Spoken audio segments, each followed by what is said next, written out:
8 heures sur Studio Kalita. Bonjour à tous et bonjour à toutes. Olivier Granilic au micro pour une heure d'actualité israélienne et internationale depuis donc Jérusalem. Dans quelques instants, je vais vous donner les principaux titres de l'actualité de ce matin. 8h15, ce sera notre premier rendez-vous avec notre invité ce matin.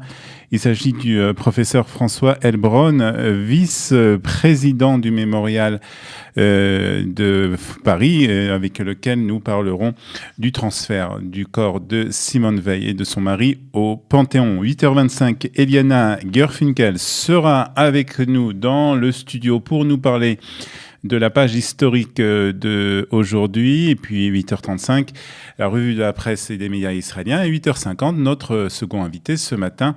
Il s'agit de l'association Zichron Menachem, du représentant de l'association Zichron Menachem, Baruch Levy, qui nous parlera de la visite du maire de Strasbourg dans les locaux de Zichron Menachem à Jérusalem. Mais nous commençons par la tension le long de la frontière syrienne dans le Golan, avec l'armée israélienne qui a annoncé hier renforcer sa présence le long de la frontière avec la Syrie sur les hauteurs du plateau du Golan suite à une évolution de la situation dans le commandement du Nord. Il a donc été décidé de renforcer la 210e division dans les hauteurs du Golan avec des troupes d'artillerie supplémentaires. C'est ce qu'a annoncé en tout cas un porte-parole de l'armée israélienne. L'armée israélienne a aussi précisé que sa politique de non-intervention en Syrie était toujours en vigueur. Cette évaluation fait suite aux émeutes entre des soldats de l'armée syrienne et les rebelles syriens. Face à cette situation, de nombreux Syriens ont été obligés de fuir et certains d'entre eux même se sont réfugiés dans des camps installés dans la partie syrienne du plateau du Golan, dans le cadre d'une opération spéciale qui s'est déroulée dans la nuit de jeudi à vendredi. L'armée israélienne a mené une mission d'aide humanitaire auprès de cette population. Et puis samedi soir aussi, Israël a pris en charge sur son territoire plusieurs Syriens victimes des bombardements du régime de Bachar el-Assad. Binyamin Netanyahou, le Premier ministre israélien, a précisé qu'Israël continuerait à apporter une aide humanitaire aux réfugiés syriens, mais Israël ne permettrait pas à ces réfugiés de franchir la frontière. C'est ce qu'a déclaré en tout cas le Premier ministre israélien. Et puis à présent, nous partons dans le sud d'Israël avec justement des Palestiniens qui ont, eux, traversé la frontière avec la bande de Gaza et ont mis le feu à des équipements militaires. C'est ce qu'on apprend ce matin. Des forces militaires ont été déployées sur les lieux de l'incendie, mais les Palestiniens ont réussi à s'enfuir dans la bande de Gaza. Ils n'ont donc pas été capturés par l'armée israélienne. Hier, la terreur des cerfs-volants s'est poursuivie lors d'une journée d'incendie particulièrement chargée à la frontière de la bande de Gaza, avec pas moins de 35 incendies criminels.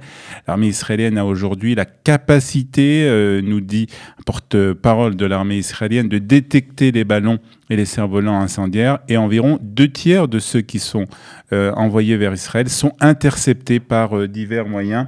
Mais il en reste encore un nombre important qui réussissent à mettre le feu à des champs et des forêts dans le sud du pays. Et puis le gouvernement a justement hier approuvé une proposition visant à renforcer les localités le long de la frontière avec la bande de Gaza.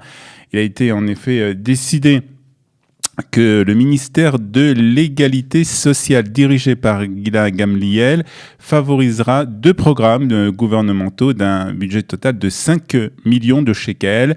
3 millions seront alloués à la promotion des services numériques en faveur des localités autour de la bande de Gaza et 2 millions seront alloués au développement d'activités pour le bien-être des jeunes du sud du pays. La meilleure réponse au terrorisme est de continuer une vie normale. Ces programmes aideront les habitants de Sderot et des environs dans leur héroïsme civil et contre les menaces terroristes du Hamas. C'est ce qu'a déclaré la ministre Gila Gamliel. Et puis la loi sur la conscription des religieux orthodoxes sera débattue aujourd'hui en première lecture à la Knesset. Cette loi ne met pas en danger le gouvernement, même si les Haredim, les orthodoxes, ont annoncé qu'ils voteraient contre cette loi.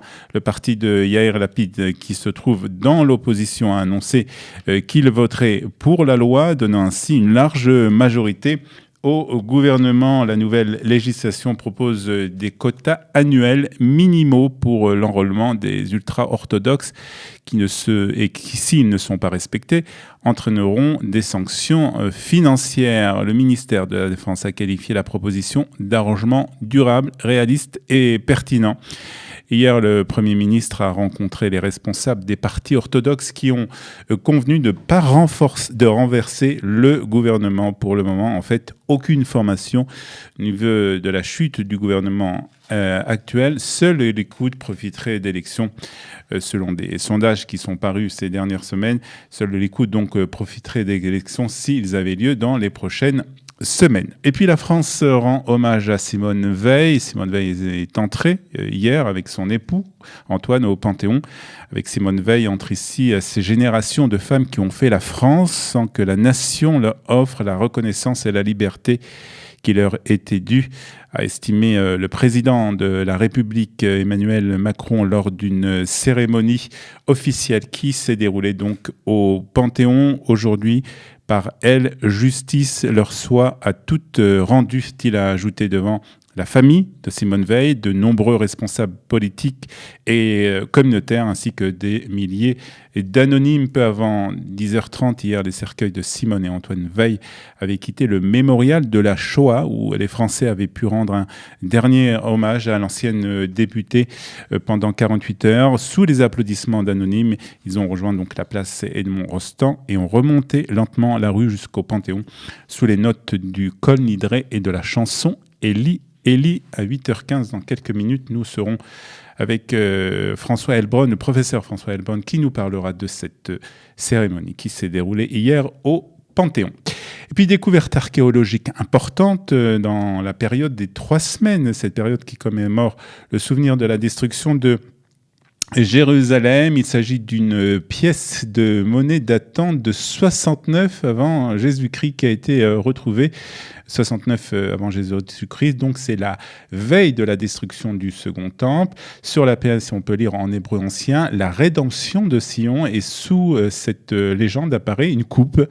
La découverte provient des fouilles menées par l'autorité des antiquités d'Israël dans le parc national de la ville de David sous la direction de l'archéologue Eli Choukrou. Les pièces de monnaie de cette période sont une découverte rare, a déclaré l'archéologue. Puis 40 sénateurs et députés français ont rencontré hier le Premier ministre Benyamin Netanyahou à Jérusalem. Le Premier ministre a expliqué aux élus français pourquoi la France avait intérêt à développer ses relations avec l'État d'Israël. Ces députés et ces sénateurs sont venus dans le cadre d'une mission organisée par l'association Elnet à l'occasion du 70e anniversaire de l'État d'Israël et de la saison croisée entre Israël et la France. Et puis nous terminons par la météo de ce lundi 2 juillet, 19 Tammuz. Il fera aujourd'hui 29 degrés à Tel Aviv et à Jérusalem, 37 à la mer Morte, 32 degrés dans le Golan et 39 degrés à Eilat. Et voilà, il est presque 8h10 sur Studio Kalita. Merci d'être avec nous ce matin. Nous continuons dans quelques instants avec notre premier invité, le professeur François Heilbronn. Nous parlons avec lui du transfert du corps de Simone et de son mari, Simone Veil et son mari, au Panthéon. Mais pour le moment, quelques notes de musique sur Studio Kalita.